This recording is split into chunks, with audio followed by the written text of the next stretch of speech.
Recording? Yes. Thank you. Okay. So, hi, Jen. Yes. So you can introduce. Can you introduce yourself, please? My name is Jennifer Leeson. I'm 27 years old and I live in Bowling Green.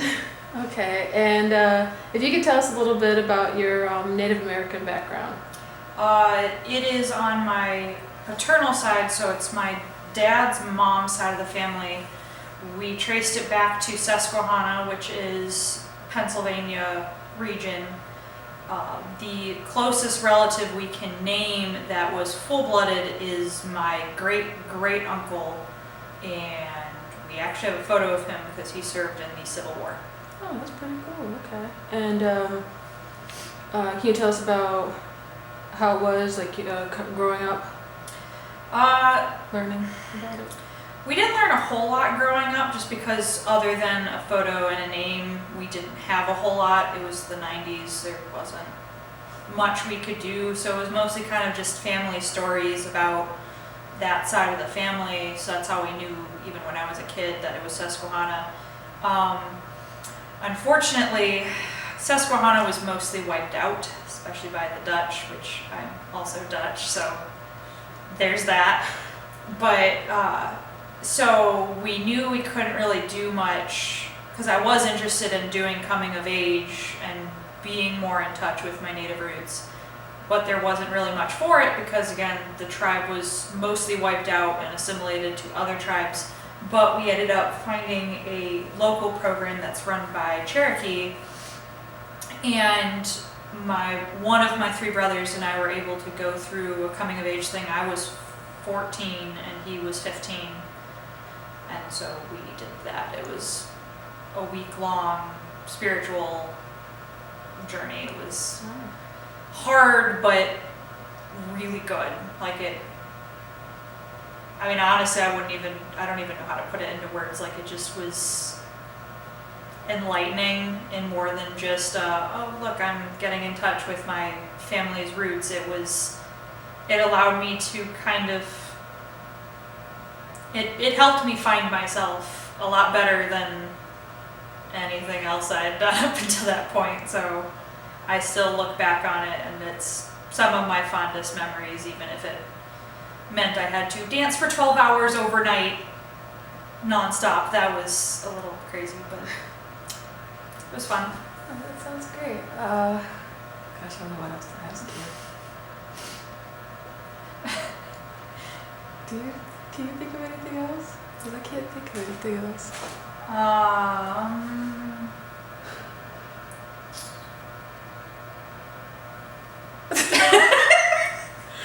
I mean, that's fine. If you can't think of anything, it's not your responsibility.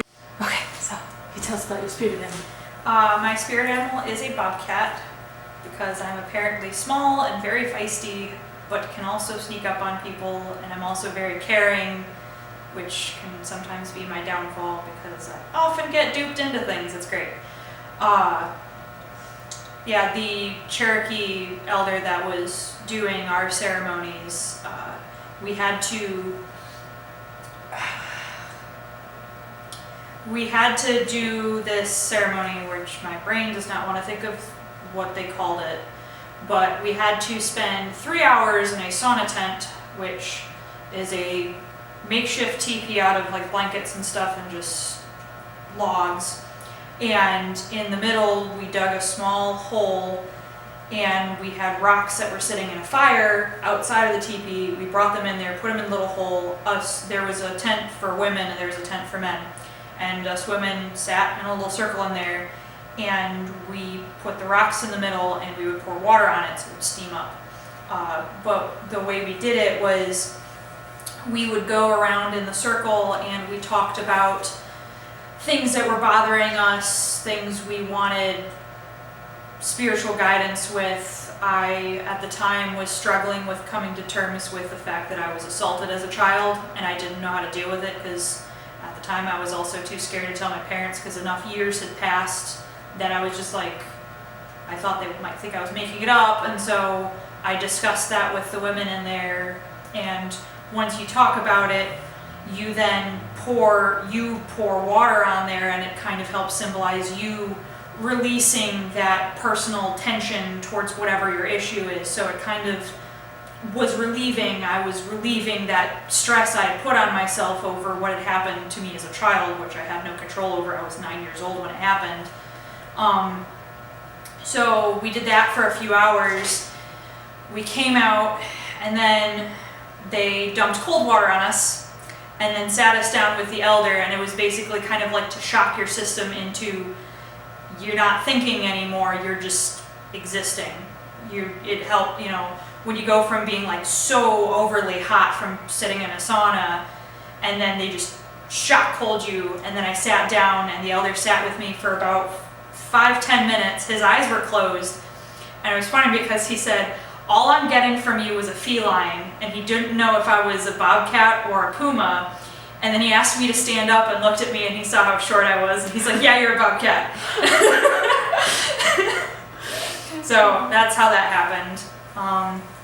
So after that, we got to prep for the overnight ceremony, which was the thing where I danced for like 12 hours. We got to sit down and we carved our own dancing staff, which is a little taller than your own height. You would put symbols on it that had to do, so I carved little bobcats in it because I couldn't think of anything else. I was 14, I don't know. Like I carved my family name in it. I carved my grandmother's name in it because she's the one who I have my ancestry from anyway. Then the dancing started. It wasn't like dancing. It was the kind of like stepping back and forth in time with the drums that were being played, and we had jingles on our staff, we had jingles on us, like on our feet and stuff, and we each had our own mentor through the whole process, and during it the mentor would more or less say prayers with you, dance with you, and similar to kind of, I guess, the shock therapy of having cold water thrown on you after a sauna, you were more or less dancing so long that it became almost inane. Like after the first couple hours, like my body was just doing it, like I wasn't even paying attention anymore. I was just bouncing back and forth to the rhythm of the drums, and my mind completely emptied. So it was weird for the first couple hours. Like I was thinking how hard it was. Like it was just, my legs were hurting, my back was hurting. Even as a 14-year-old, like it was hard to just do that much constant movement for hours. But once like I got into that rhythm and my brain emptied, like I almost don't remember the last majority of it because it just went. And I felt the most,